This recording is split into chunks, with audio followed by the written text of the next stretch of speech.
Lockdown से पहले गीता के घर का नजारा कुछ ऐसा था कि रोहन ऑफिस जाता था और शिवन स्कूल। जिनके घर से जाने के बाद गीता काम खत्म करके बाकी समय आराम करती थी। लेकिन लॉकडाउन के बाद ऑफिस और स्कूल घर में ही खुल गए और इससे गीता का हाल वो तो आपको देखने में ही मजा आएगा। शिवेन, ओ शिवेन, महाराज उठने के लिए क्या 21 तोपों की सलामी लेंगे? अरे बिस्तर से बाहर निकल, ऑनलाइन क्लास स्टार्ट होने वाली है। अरे तुम भी हद करती हो, स्पीकर की तरह चिल्लाने की क्या जरूरत है? दिख नहीं रहा मेरी कॉन्फ्रेंस चल रही है। अब कैमरा और स्पीकर ऑन कर रहा हूँ, मुझे कोई शोर नहीं चाहिए। इस पर जैसे ही रोहन लैपटॉप का कैमरा और स्पीकर ऑन करता है तभी कुकर की सीटी बजती है। करा लो अब इसे चुप। लॉकडाउन नहीं हुआ, मेरी मौत का फरमान जारी हो गया। दोनों बाप बेटे ने नाक में दम किया हुआ है। ऐसा बोलकर गीता वहां से शिविन के कमरे में पहुंच जाती है, जहां शिविन अभी भी सो रहा होता है। ओ आलसी, अब अगर 5 मिनट में नहीं उठाना तो आज तेरा गेम और यूट्यूब कैंसिल। माँ की बात सुनकर शिविन बिना 1 मिनट गवाए उठ खड़ा होता है। उठ गया, अभी नागर भी आता हूँ। ये नाटक कहीं और, मुंह पर गीला कपड़ा मार और पढ़ने बैठ। शिविन की ऑनलाइन क्लास स्टार्ट हो जाती है, जिस पर गीता उसे वहां बिठाकर रसोई में चली जाती है। थोड़ी देर में उसे कमरे से कुछ आवाज सुनाई देती है, जिसे सुनकर वो कमरे में वापस आती है। हाय राम, तुझे क्लास अटेंड करने के लिए बोला था, कैमरा ऑफ करके बिस्तर पर नाचने के लिए नहीं बोला था। मम्मी मुझे कुछ समझ नहीं आ रहा, आप बाद में पढ़ा देना ना, वैसे भी अटेंडेंस तो लग ही गई है। हाँ हाँ बेटा, जरूर बन जा, तो अभी से हम सबका बाप बन जा। अरे नहीं मतलब कहाँ से लाते हो इतना दिमाग, और पढ़ाई करते हुए ये चला कहाँ जाता है? नाइस क्वेश्चन, दिमाग से पूछकर बता दूंगा। शिविन की बातों से परेशान होकर गीता उसे मारने के लिए जैसे ही आगे बढ़ती है तभी वो कमरे से बाहर भाग जाता है। अब शिविन आगे आगे और गीता हाथ में चप्पल पकड़े उसके पीछे पीछे पूरे घर में दोनों घूम रहे होते हैं। इसी बीच वो रोहन के पास पहुंच जाता है और शिविन को मारने वाली चप्पल रोहन के लैपटॉप पर जाकर गिरती है। ओए माँ! मम्मी, आप पापा को चप्पल मार रही हो? वो आज तक के रिपोर्टर, चुपचाप जाकर क्लास अटेंड कर ले, नहीं तो अगली तेरे पीछे लगेगी।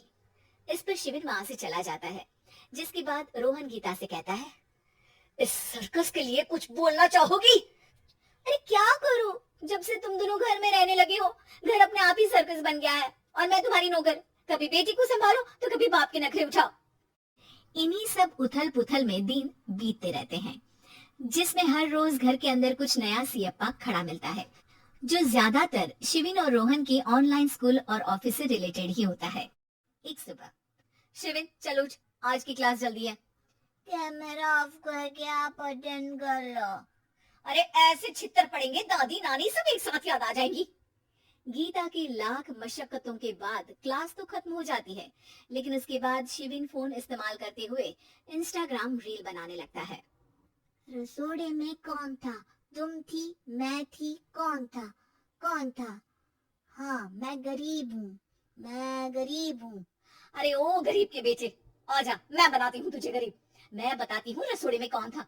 पढ़ाई करने बोलो तो इनकी माँ मर जाती है और ये पागलपंतियां जितनी मर्जी करा लो।